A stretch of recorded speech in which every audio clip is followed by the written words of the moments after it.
भारत को मिली ढील। भारत ने कर डाली रूस के साथ ऐतिहासिक डील। भारत ने बजाए सबके 12।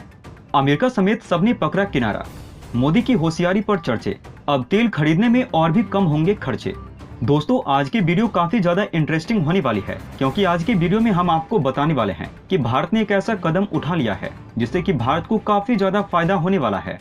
यहाँ पर भारत कुछ ऐसा करने वाला है जिससे कि अमेरिका और पश्चिमी देशों को एक बड़ा सदमा लगने वाला है, और इस काम से भारत को इतना ज्यादा फायदा होगा जिसका अंदाजा भारत के अलावा किसी और ने नहीं लगाया होगा। यही वजह है कि यहाँ पर भारत को इस काम से पहले काफी ज्यादा रोका जा रहा था, लेकिन भारत ने अपनी होशियारी का परिचय देते हुए इस काम को भी अंजाम दे दिया है और किसी भी देश को दुश्मन नहीं बनाया। दोस्तों, यहाँ पर भारत रूस के साथ एक ऐसी डील करने वाला है जिसका फायदा भारत को होगा। भारत में बढ़ रही महंगाई को कंट्रोल किया जा सकेगा और भी इसके कई फायदे भारत को देखने को मिलने वाले हैं। इसलिए वीडियो को शुरू से लेकर आखिरी तक जरूर देखिएगा। आपको बताने वाले हैं सभी बातों को डिटेल में। तो चलिए बढ़ते हैं वीडियो की तरफ। आप भारत की बढ़ती ताकत के लिए नीचे कमेंट बॉक्स में जय हिंद लिखना ना भूलें। दोस्तों, जैसा कि आपको पता भी होगा, यहाँ पर रूस यूक्रेन युद्ध को 2 महीने का समय हो चुका है और यहाँ पर दोनों देश अभी भी आपस में लड़ रहे हैं। और आप ये बात भी अच्छे से जानते होंगे कि यहाँ पर भारत ने पिछले 2 महीने में रूस और अमेरिका दोनों देशों को ही अपने कंट्रोल में कर लिया है। और यही समय है कि यहाँ पर भारत एक ऐसा फैसला लेने वाला है जिससे कि रूस को फायदा तो मिलने वाला है, उससे कई गुना ज्यादा फायदा भारत को मिलने वाला है। और इसके पीछे किसी और का हाथ नहीं, बल्कि भारत के विदेश मंत्री एस जयशंकर ने ही ये काम किया है, जिससे कि भारत का भविष्य सिक्योर हो गया है। दोस्तों, आपको ये बताने की जरूरत भी नहीं है कि यहाँ पर रूस और यूक्रेन आपस में लड़ रहे हैं। इससे सिर्फ रूस और यूक्रेन को ही नुकसान नहीं हो रहा है, बल्कि इससे दुनिया के हर देश पर इसका असर देखने को भी मिल रहा है। यही वजह है कि यहाँ पर इसका असर भारत को भी देखने को मिल रहा है। आपको बता दें, यहाँ पर भारत ने रूस यूक्रेन युद्ध के बीच ही पिछले 2 महीने से ही तेल खरीदा है और इसकी संख्या काफी कम रही है। यही वजह है कि यहाँ पर बहुत लोग ऐसा बोल रहे थे कि भारत रूस से तेल खरीदने से डर रहा है कि कहीं अमेरिका और पश्चिमी देश भारत के ऊपर कड़ी प्रतिबंध लगा दे या भारत के खिलाफ कोई बड़ा फैसला ना ले ले। दोस्तों, आपको बता दें, यहाँ पर जिनको भी ऐसा लग रहा था कि भारत पश्चिमी देशों या अमेरिका से डर रहा है कि भारत के ऊपर वो प्रतिबंध लगा देंगे अगर भारत रूस से अधिक मात्रा में तेल खरीदेगा, तो आपको हम बताना चाहेंगे कि ऐसा बिल्कुल नहीं है। यहाँ पर भारत ये दिख रहा था कि पश्चिमी देशों और अमेरिका का रिएक्शन क्या रहता है। हमें शुरुआत में देखने को भी मिला है कि यहाँ पर भारत जब रूस से तेल खरीद रहा था तो पश्चिमी देश और अमेरिका की तरफ से दबाव बनाने की कोशिश की गई है कि भारत यहाँ पर रूस से तेल न खरीदे। लेकिन यहाँ पर भारत ये देखने की कोशिश कर रहा था कि ज्यादा से ज्यादा यहाँ पर पश्चिमी देश और अमेरिका कितना बड़ा कदम उठा सकते हैं। दोस्तों, अब खबर निकल के आ रही है कि यहाँ पर भारत रूस के साथ एक बहुत बड़ी डील करने वाला है और यहाँ पर यह भी बताया जा रहा है कि भारत इस डील के तहत रूस से 6 महीने तक काफी अधिक मात्रा में तेल खरीदने वाला है।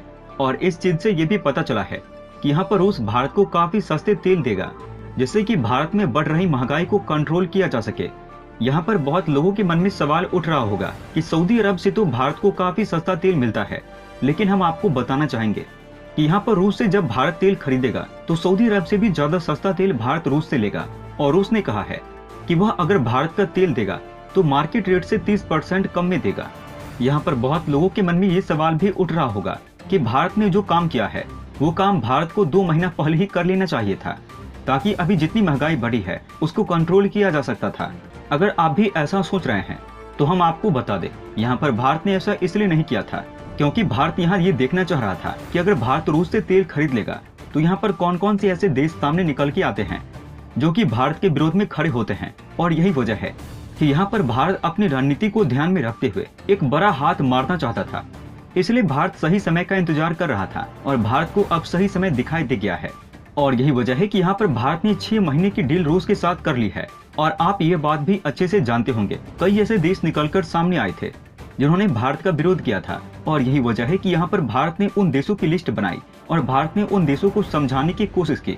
और जो देश समझ गए उनके लिए तो ठीक था, लेकिन जो देश नहीं समझ पाए उनको भारत ने दूसरे तरीके से समझाया। यहाँ पर भारत ने जिस तरीके की पॉलिटिक्स खेली है उससे पूरी दुनिया में भारत को एक विलन की तरह नहीं दिखाया जाएगा और कोई भी देश भारत के ऊपर भड़केगा नहीं।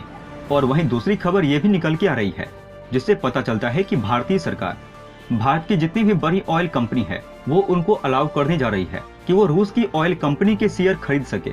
और ये बात आप भी अच्छे से जानते होंगे कि इस समय रूसी तेल कंपनी के शेयर काफी सस्ते मिल रहे हैं। और अगर भारत इस समय रूस की ऑयल कंपनी के शेयर खरीद लेगा तो उसको काफी सस्ते में मिल जाएगा और आने वाले समय में भारत इसका काफी ज्यादा फायदा भी उठा सकता है। दोस्तों, जिस तरीके की डील भारत रूस के साथ कर रहा है उसे सिर्फ भारत को ही फायदा नहीं है बल्कि उससे रूस को भी फायदा होने वाला है, क्योंकि यहाँ पर रूस को इस समय पैसों की बहुत ज्यादा जरूरत है और इसी मौके पर भारत अधिक मात्रा में रूस से तेल खरीद के रूस को आर्थिक तौर पर सपोर्ट कर रहा है। इस तरीके का कदम उठाकर भारत सही कर रहा है या नहीं, आप अपनी राय हमें नीचे कमेंट बॉक्स में लिखकर बता सकते हैं। दोस्तों, वहीं दूसरी तरफ यूक्रेन के बंदरगाह शहर ओडेसा में अमेरिका और यूरोपीय देशों से आए हथियारों की खेप को रूसी मिसाइलों ने निशाना बनाया है। इसी के साथ ओडेसा के नजदीक स्थित सैन्य हवाई पट्टी को भी नष्ट कर दिया गया है। रूसी रक्षा मंत्रालय ने बताया है कि हमले में उच्च क्षमता वाली मिसाइलों का इस्तेमाल किया गया है। दोस्तों, यहाँ पर रूस ये नहीं चाहता है कि यूक्रेन के पास अमेरिका के हथियार मौजूद हो, या रूस यूक्रेन को इतनी मोहलत नहीं देगा कि यहाँ पर यूक्रेन अमेरिका से हथियार मंगाए और फिर उसी हथियार से रूस के ऊपर हमला करे और रूस को ज्यादा से ज्यादा नुकसान पहुंचाए। मंत्रालय ने यह भी बताया है कि शनिवार को खार्किव के नजदीक रूस के डिफेंस सिस्टम न हमले के उद्देश्य से आई यूक्रेनी वायुसेना के 2 सुखोई 24M लड़ाकू विमानों को मार गिराया है। पूर्वी यूक्रेन के डोनेट्स्क, लुहांस्क प्रांत और खार्किव शहर पर कब्जे के लिए रूसी हमले जारी हैं। इस बीच पोलैंड में नाटो के हजारों सैनिकों ने युद्धाभ्यास शुरू कर दिया है। अभ्यास कर रहे सैनिक पूर्वी यूरोप के कई देशों से यहाँ पर आए हैं। यूक्रेन युद्ध के चलते ये अभ्यास महत्वपूर्ण माना जा रहा है। रूसी सैनिक के घेरे वाले मारियोपोल की अजोवस्टॉल स्टील फैक्ट्री से रविवार को 2 बार कुल 100 नागरिक निकले और वे नजदीकी शहर जैपोरिजिया पहुंच गए हैं। यूक्रेन के राष्ट्रपति ने इसके लिए संयुक्त राष्ट्र महासचिव एंटोनियो गुटेरेस का आभार जताया है। गुटेरेस की पहल पर बनी सहमति के आधार पर इन लोगों को फैक्ट्री से सुरक्षित निकाला गया है। निकाले गए लोगों में ज्यादा महिलाएं और बच्चे हैं। ये लोग फैक्ट्री परिसर में पिछले 2 महीने से थे। फैक्ट्री के विशाल परिसर में करीब 2000 सैनिक और विदेशी लड़ाकों के होने का अनुमान लगाया गया है। इनमें से करीब 600 घायल हैं। रूसी सेना आत्मसमर्पण की शर्त पर इन्हें बाहर आने की अनुमति देने को तैयार है। दोस्तों, यहाँ पर भारत जिस तरीके की होशियारी और अमेरिका को बिना अपना दुश्मन बनाए अपनी होशियारी से अपना ज्यादा से ज्यादा फायदा बनाता हुआ दिखाई दे रहा है। भारत के इस विचार को लेकर आप क्या कहना चाहेंगे? आप अपनी राय हमें नीचे कमेंट बॉक्स में बता सकते हैं। दोस्तों, अंत में हम आपसे एक महत्वपूर्ण जानकारी साझा करने जा रहे हैं।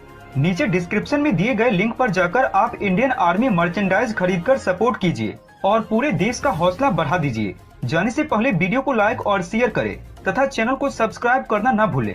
तब तक के लिए धन्यवाद। जय हिंद, जय भारत। अच्छा सुनो, चैनल को सब्सक्राइब करो, उसके बाद घंटी बजा देना ताकि अगली वीडियो आपसे मिस ना हो पाए। Thank you.